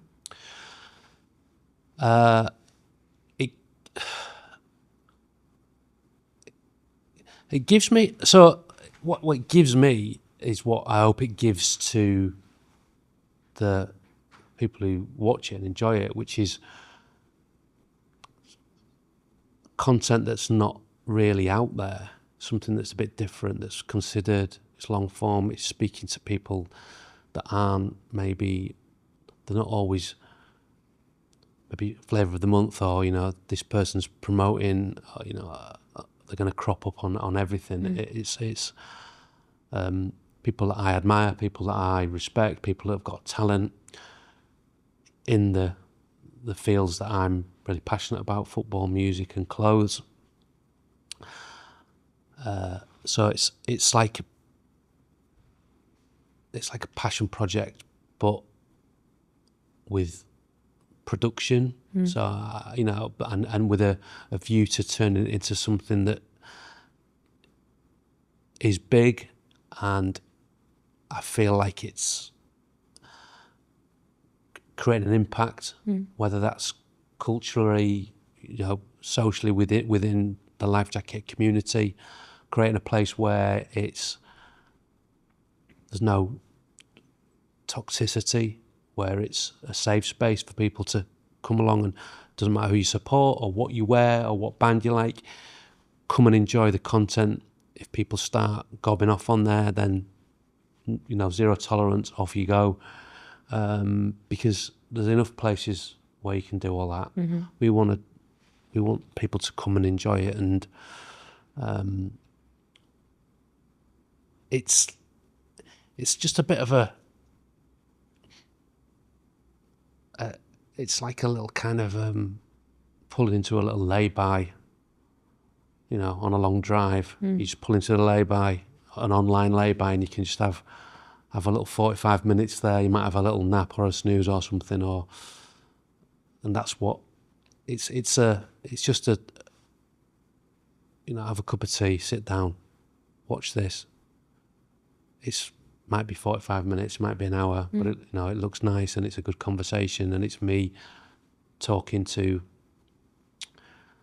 whoever it is, and it's a proper conversation like we're having now. It's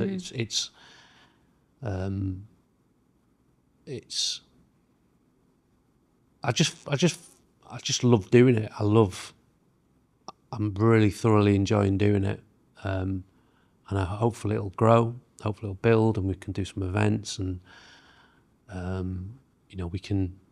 love to make some clothes down the line. I'd love to make a life jacket range, and create a bit of a brand. I'd love to have a store. I'd love to have a life jacket store. I was in London the other day, and I was like, oh, it'd be really cool. We could do some really cool stuff and have it as a like a destination where people come in and hang out and stuff. Yeah. And, have coffee. Have a coffee. Yeah. And that's what it ultimately, hopefully, it'll give me a job. It'll be I can carve out a career from it, but on my terms, doing the stuff that I want to do, because I do think there's a gap in the market for it. Everything's very fast food at the moment. All the content's got to be fast. It's got to be quick. It's got to be, you need 3 minutes to get someone's attention, 3 seconds to get someone's attention, and you need a hook on the front of it. And it's like, I struggle with that sometimes. You got to make your thumbnail clickbaity, and it's got to say this, and it's like, I don't know. I feel sometimes my stuff's not right for YouTube, but I know that people who watch it sit and they watch it on YouTube, and they watch it on the TV, and the people that like it really like it.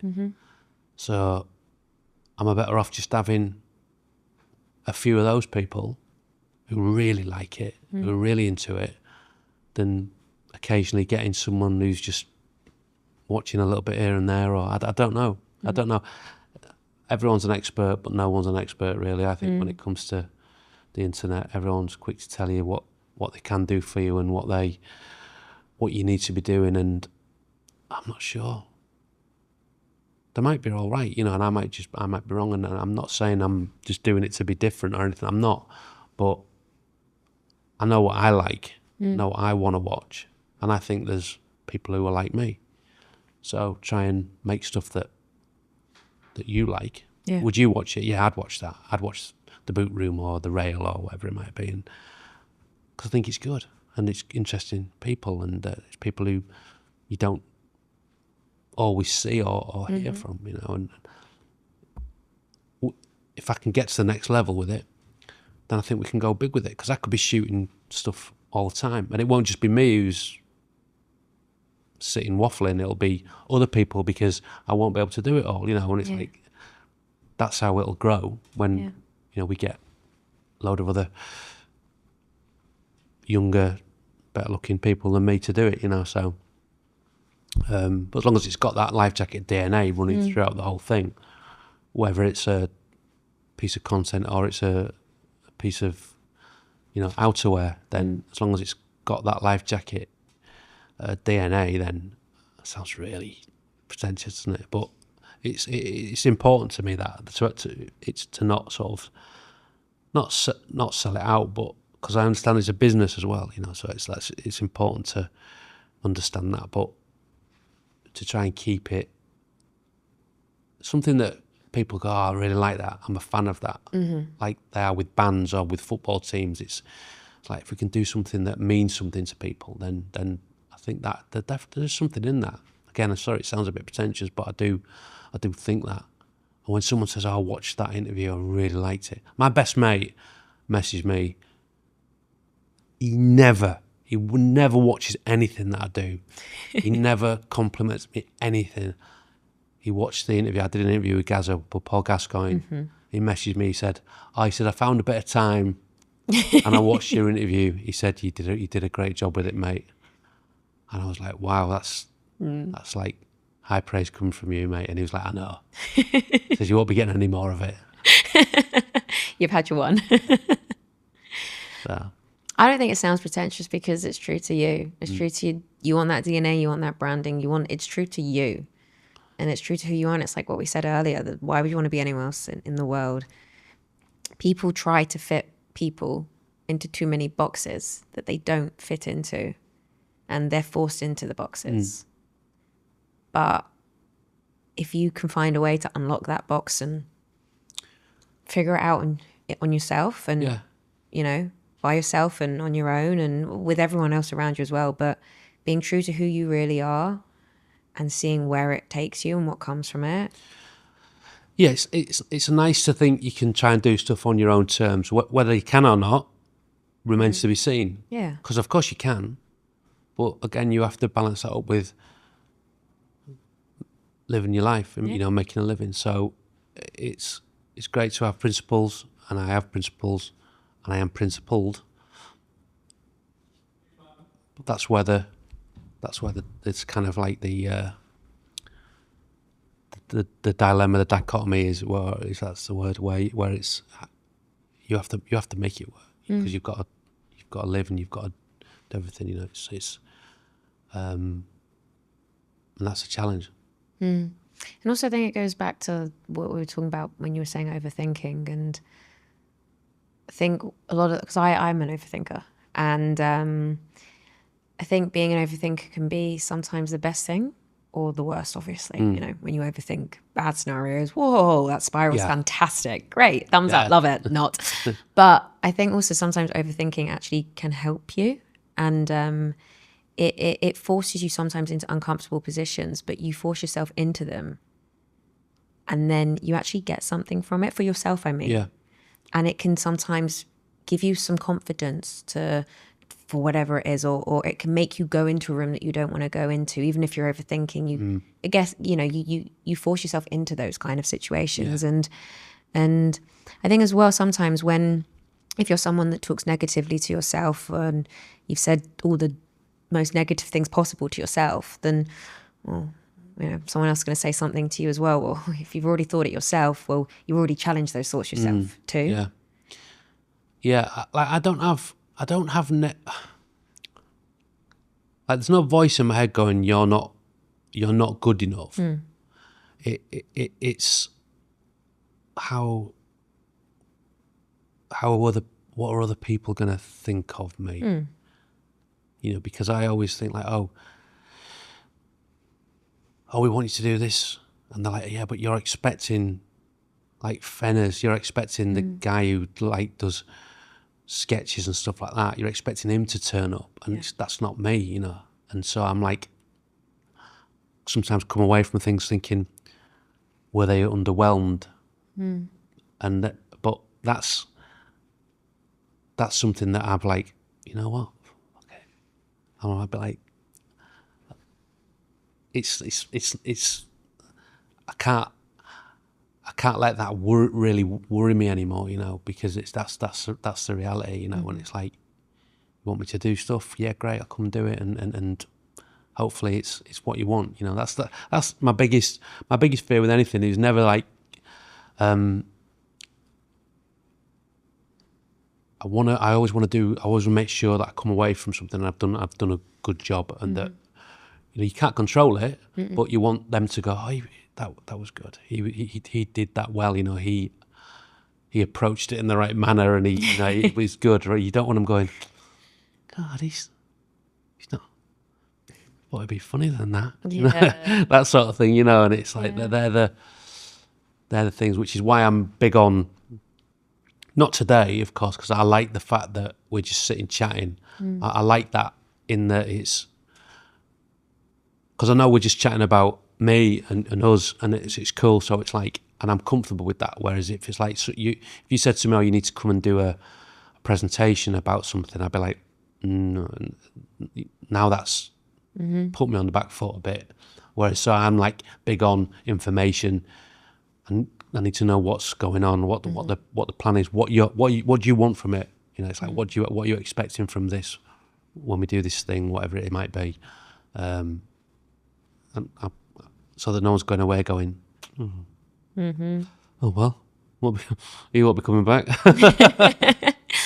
I think, I guess I've learned a lot of things, and I'm still obviously learning, but I learned a lot after my accident. And one of them is you just cannot control people's thoughts and emotions. And, you know, you're not always going to show up as your best self every day. You're just not. It's just, again, it's part of life, the ups and the downs. You are just not going to show up as your best self every day.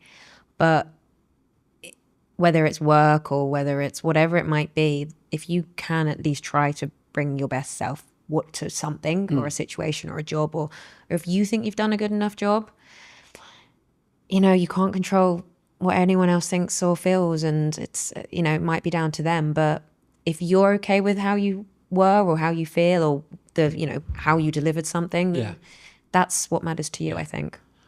I just wish sometimes that I'd probably done something else so that I wasn't putting myself into those situations where I feel so like, oh, I don't want to do it.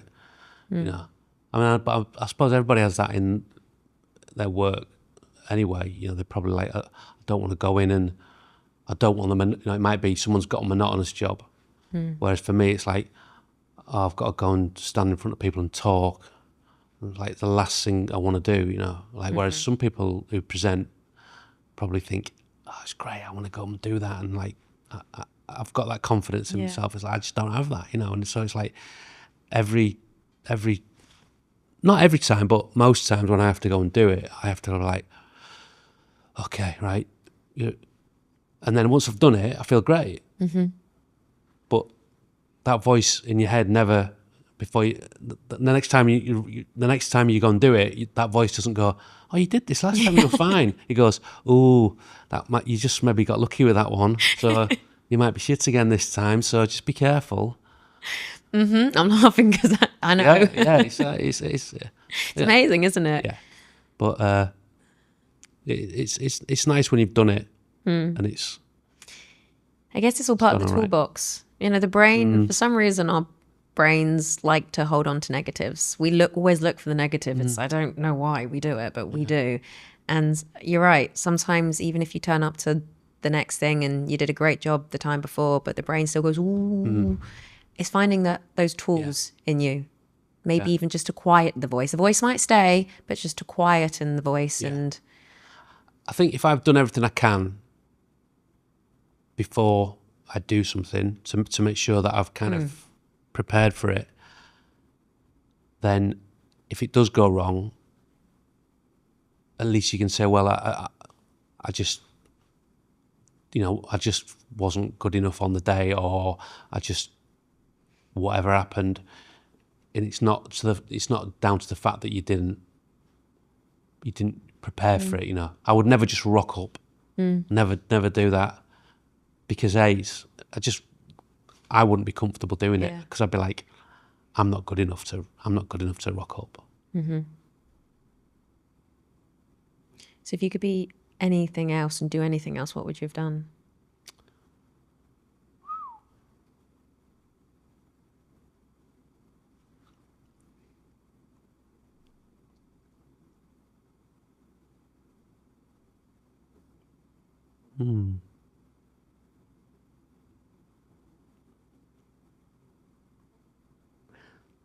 The easy answer would be like a footballer. But I wouldn't want to be a footballer, knowing how hard it is to be a footballer and how hard it would be to be in that world.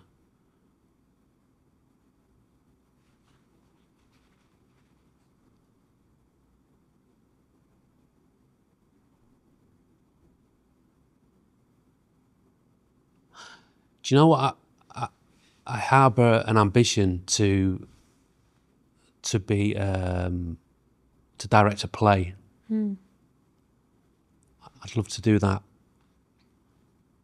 and maybe write the play and direct it. I thought about that quite a few times, thinking that I'd like to do that. I think I could be good at that. I think I'd love that. I think I'd enjoy it. Again, acting, oh yeah, what a great job. I just wouldn't have been able to do it. Because I'd have got so anxious about learning lines, doing lines. I read for something once, and it's just gives me chills, gives me like panic thinking about it. You know, one of those. I know. Honestly, but so. But I think, maybe I'll pursue that. You still can. You get paid for that, yeah? Eventually. Eventually. I need to do something where I get paid. Barista. You're going to work in a pub first. You're going to get the summer job as well. Yeah. Yeah, it's amazing sometimes. Like, I love outer space. I love astronomy. I love it. I wish I'd listened more in science at school. Yeah. And I know I probably still can and study, etc., but God, I'd love to be an astronaut. Yeah. I'd love it. I wish I'd read more, and I still, again, I could read more now, but I wish I hadn't spent all my time when I should have been reading at college, playing football or being in a band, which was great, but I wish I'd spent the time that I was supposed to be reading the books that I was supposed to be reading, actually, reading them, and but I suppose at the time I was a bit like not ready for it really. So yeah.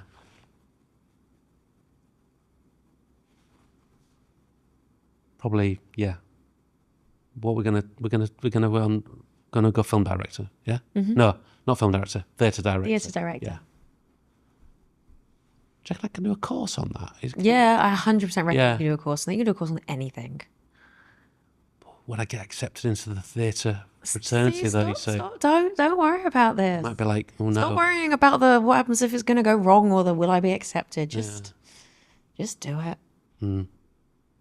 That's sending that email. Just send that email. Yeah. Just put it out there. Who do I send it to? I don't know. You got me thinking. Yeah. There you go. We'll have a look at courses and just. It's funny because we sit here and we're both like, oh, I wish I could have this. I wish I could have that. And there's still plenty of time. Yeah. You know, you really don't know what tomorrow will bring. I know that's quite morbid, but you don't. No. I reckon it's so much harder than I think though, directing a play. There must be so much that goes into it. Because I know from producing a TV show how much goes into it. People will be like, oh, what, you just turn up on a Saturday morning and they're like, there's no script though, is there? And I'm like, you what? No script? Are you mad? It's like three trees. But I suppose that was the beauty of it, in that we just made it appear like we were just rocking up and mucking about. But yeah. Richmond Theatre. I'm going to do it at Richmond Theatre. Nice, okay. Might need a few little smaller gigs, smaller venues ahead of that. Watch this space. Yeah, well, we've planted the seeds, so I'm looking forward to coming. Just putting it out there. Yeah, looking forward to coming. Can you act? So one of the, like I said, I like to try a lot of things. I did an acting course for 2 days. Right. So yeah, why not? I can act. 2 days. Yeah. Yeah. Yeah, it was great. 2 days. Yeah. I could have gone for the follow-up one. Why do you want to do 2 days? Because was it during COVID? I think it was in 2020. Around that time, I just had this epiphany, and I was like, I want to be an actress. Right. So I went and did a 2-day acting course. And, I had a great time. Oh, it only was 2 days. Oh, it was a 2-day acting. Right, no, it wasn't only a 2-day course. Okay. I paid for the 2 days. I thought you meant you left after 2 days. No. It was only a 2-day like crash course, and I've got that little video showreel thing. Yeah. Somewhere, and I remember doing it, and I could have done the second one, and I don't know why I didn't. But I like to try things, and so yeah, I can act. See. I'll be on the stage. Was that acting, or was that real, or was that acting? Well, it's you like don't know. Okay, yeah. So yeah, there's a course out there. There's a course for everything. Good. Yeah, never too late. It really is never too late. And then before we wrap up, I want to ask, if you could say anything to somebody they've come to you and they're going through a dark space, and they don't see a way out, what would you say to them? So I think the mistake some people make is that they think that they need to give advice, or talk about your experiences, for example. I think the best thing that you can do is listen to what is listen to how they feel and how they want to go about it. And you don't always need to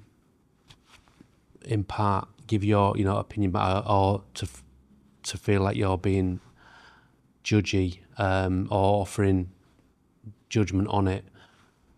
I think a lot of the time it's just allowing them to speak, and does that make sense? I think it's it's not a great answer, this. So I think that I'll just start this answer again so that you can make it a bit easier for you. I think, what was the question again? If someone's going through a dark space and they came to you because they don't see a way out, what would you say? I think everyone's different, first and foremost. So I think it's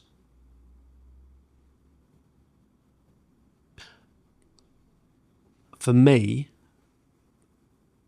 I think the key thing is to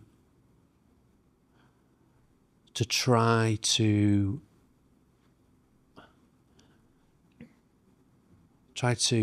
get across the fact that whatever it is, again, it sounds like you're saying things that have already been said. So I'm always really conscious of that, but